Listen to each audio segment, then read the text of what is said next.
Hello and welcome to the Movie Therapy channel. We are Jim and Sam, and this is a show where we like to give you our rating first and then talk about the things we did and did not like about the movie you just saw. Today's movie is Brightburn. This will be the last movie of the week.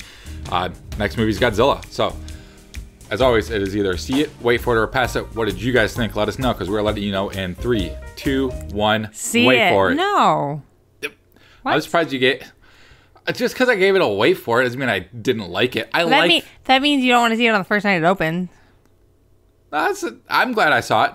I didn't love the film. I liked the film, and I really like that we are getting these sort of Elseworld what-if stories of popular superheroes, and this was a really cool film. All right, so Brightburn. This is essentially the what-if Superman came to Earth and he was a bad guy. This is the story of a alien that looks like a human that crash lands on Earth in a spaceship, and he is essentially sent here to conquer Earth. And when he realizes that, when he's hitting puberty, a whole bunch of crazy stuff starts to happen. So we'll just start with the things that we liked about the film. For me, I love that it was very brooding. It's atmospheric. It's creepy.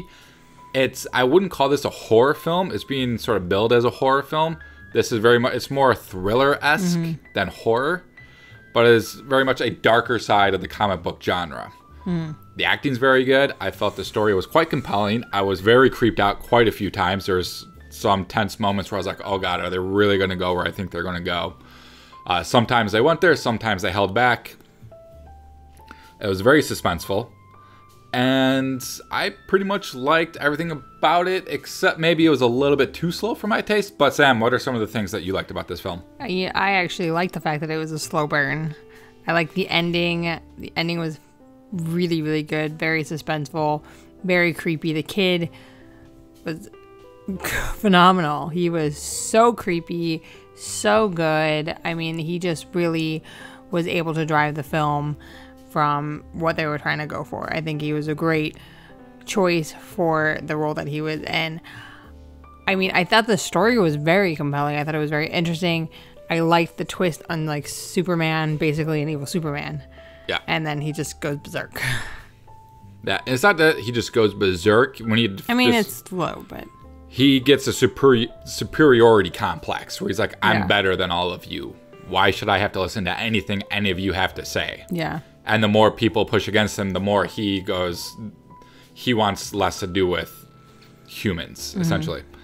So, do you have a favorite scene from this film? I think one of my favorite scenes was when he found out who he was.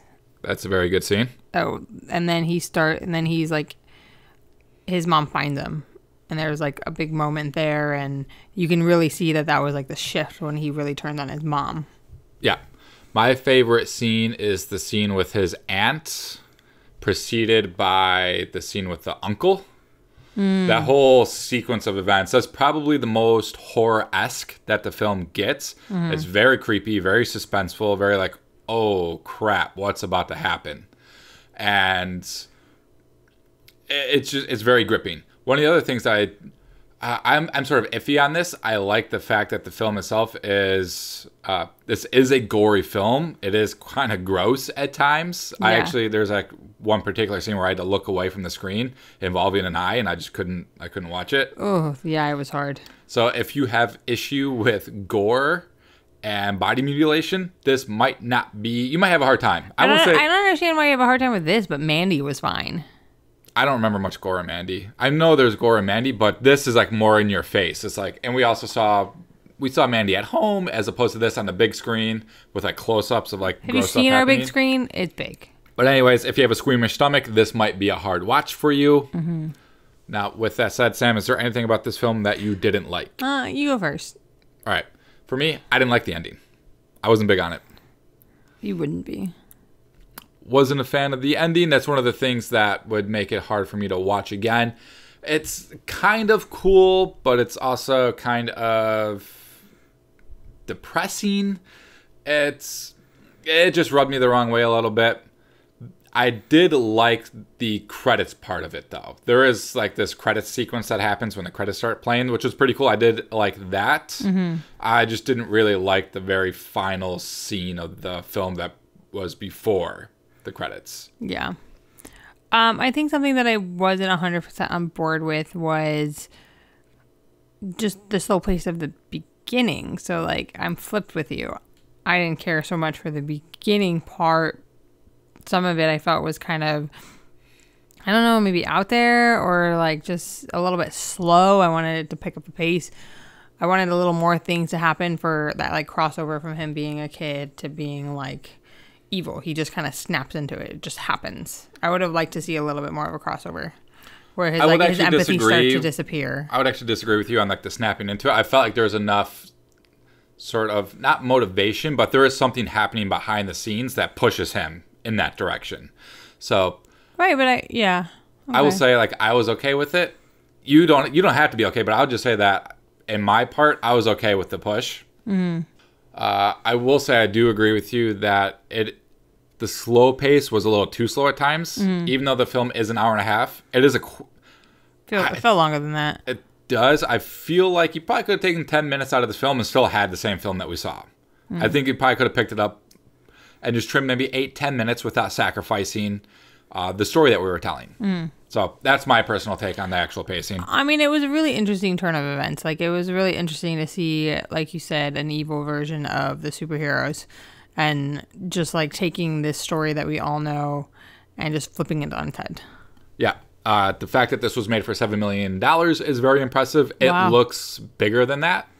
Mm-hmm. There are some generally pretty good special effects in the film for a $7 million film. Yeah, I thought that the special effects were pretty great. So if this is a film, if you saw it and you're interested in, like, you really like this, and you're like, hey, this is a pretty cool like thing of taking the superhero genre and flipping it on its head. There's an Amazon show coming out that I think people should check out if they aren't already familiar with it. I believe it's called The Boys.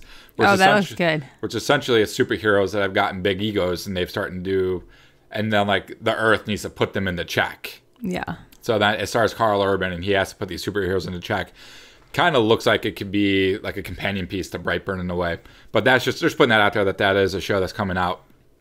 But that's pretty much it. That's my feelings on Brightburn. That's it for me. All right. That's it for us. Thank you for watching. If you liked this video, like and subscribe to see more. We've got Godzilla next week. And that's it. Thanks for watching. Thanks for listening. We'll see you next time, guys.